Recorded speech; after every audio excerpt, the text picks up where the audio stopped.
Assalamualaikum, selamat datang di Ruang Belajar Ekonomi Syariah Terintegrasi. Teman-teman, tahu nggak sih ZISWAF itu apa?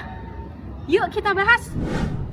ZISWAF merupakan singkatan dari zakat, infak, sedekah, dan wakaf. Secara sederhana, zakat adalah kewajiban yang harus ditunaikan oleh seorang muslim jika hartanya sudah memenuhi syarat tertentu.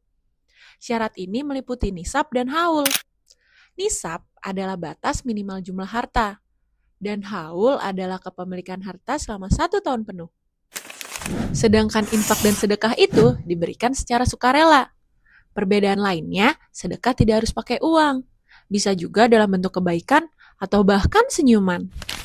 Wakaf itu harta yang kita berikan untuk kepentingan umum yang berjangka panjang. Misalnya untuk membangun sekolah, masjid, atau bahkan rumah sakit. ZISWAF dihimpun oleh lembaga resmi seperti Basnas, Badan Wakaf Indonesia, Lembaga Amil Zakat, dan Nazir Wakaf yang terdaftar. Dana yang terkumpul kemudian dikelola secara profesional dan transparan dengan standar akuntabilitas yang ketat. Inilah yang memastikan dana ZISWAF bukan hanya terkumpul, tapi juga memberikan manfaat yang berkelanjutan bagi masyarakat. ZISWAF memberikan manfaat setidaknya dalam 4 aspek. Kita bisa lihat pertama dalam aspek spiritual.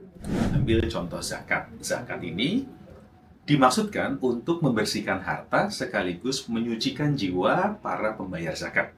Sebagaimana Allah firmankan dalam Quran Surat At-Taubah ayat 103. Fungsi lain bisa juga dari aspek sosial. Karena zakat ditujukan untuk mustahik, sementara wakaf ditujukan untuk mauquf alaih.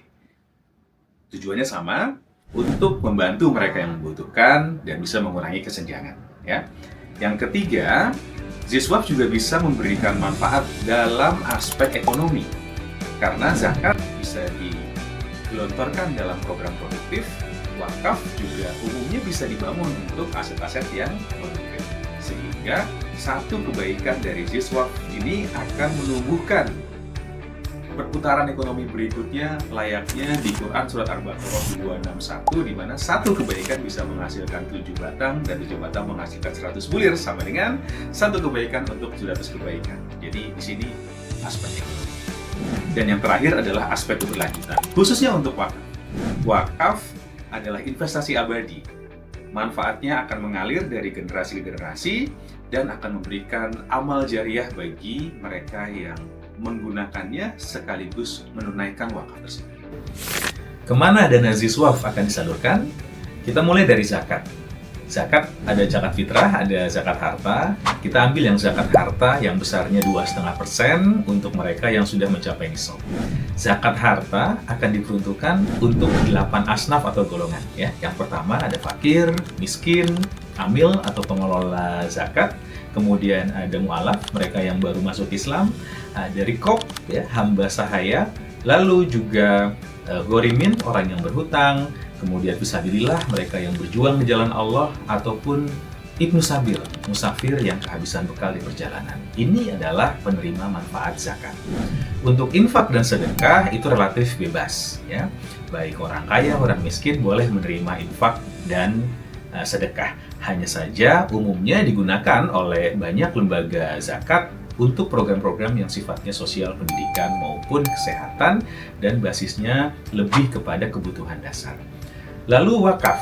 Wakaf khususnya adalah untuk program-program yang sifatnya abadi, fasilitas publik, memiliki manfaat berkelanjutan. Maka tidak heran kalau di Indonesia itu banyak wakaf-wakaf yang kemudian diperuntukkan menjadi masjid, menjadi makam, menjadi madrasah.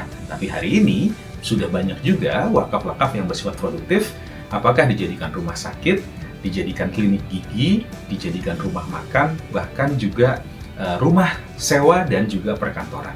Ini peruntukan dari ZISWAF yang sudah ada di Indonesia. Maka dari itu, dengan pengelolaan yang baik, ZISWAF dapat bermanfaat bagi umat dan menjadi bukti nyata bahwa kebaikan kecil bisa bermanfaat besar.